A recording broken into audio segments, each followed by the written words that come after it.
I'll show you that right now.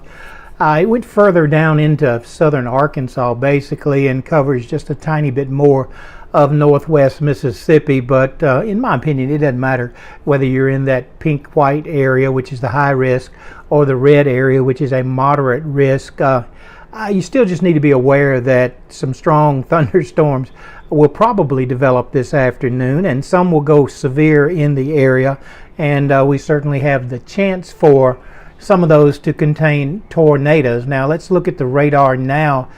What we're seeing now over in Arkansas, and it's in western Arkansas still.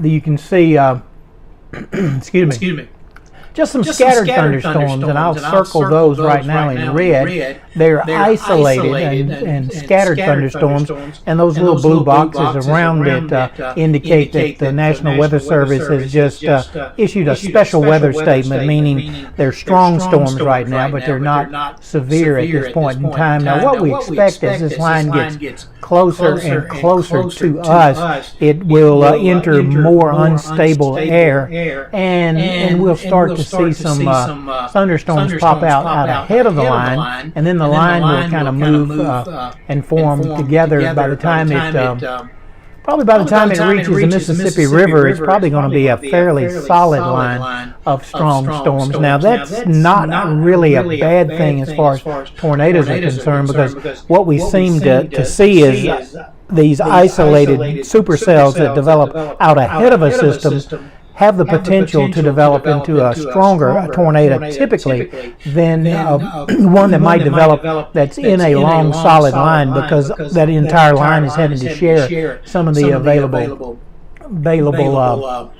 energy. Now these little things you see right here, those are storm chasers moving along I-40. Here's one near Conway, Arkansas, one up in north central Arkansas. What I'm hearing from them and seeing from them is they all believe that they want to head right up in here in northwest Tennessee and the Missouri Boot Hill. They seem to believe that may be the area where the more severe weather will concentrate. Now only time will tell with that. So I'm going to take that off. I'm going to just show you one of these storm chasers driving down the road. In fact, he's stopped in traffic right now over there in Conway, Arkansas, and talking to somebody. We have a few weather cameras like the one right here that we can show you from Olive Branch City Hall with the flags popping and all. Wind speeds so far have been around 30 miles an hour top speed on top of Olive Branch City Hall, and at 86, it's about 86 degrees out here now with a dew point of 62. So that means that our air is what we would call juicy, or it has a lot of potential energy in it. The next slide I'm going to show you is a weather model. This is a Barron weather model, and this one is about 5 o'clock this afternoon. Now I'm going to drag that forward and show you what we think will happen to it. We think a few storms will pop up out ahead of the front around 5 o'clock, scattered around northwest Mississippi. There'll be isolated storms. Some of those could be strong to severe, of course. And then the line approaches and we go 6 o'clock. It's not all together. 7 o'clock, it's putting its act together. By 8 o'clock, it's getting ready to move across the Mississippi River and seems to be falling apart by about 9 o'clock. So if this is true, then I think our greatest chance for a strong storm or severe weather would be between about that 7 and 9 o'clock frame tonight. So that's really what I'm counting on now. Now, we do have a slight risk for severe weather Thursday, Friday, and Saturday, but folks, the risk on those days and the intensity of the storms,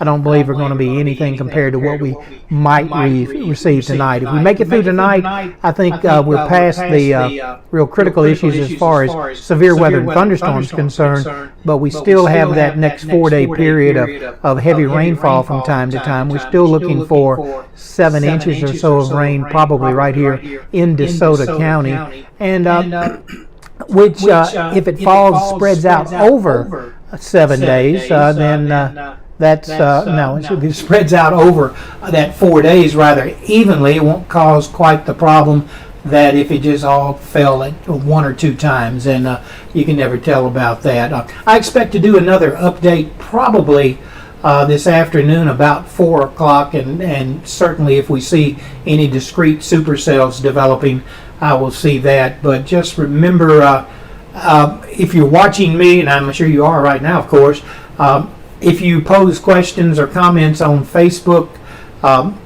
it's going to be extremely difficult for me to respond to those and to also respond to changing weather conditions if those conditions develop this afternoon. I certainly don't mean to scare you. I just want you to be aware of what the potential is tonight, and we can certainly hope for the best. I'm Sam Rikard. I'll see you again later this afternoon.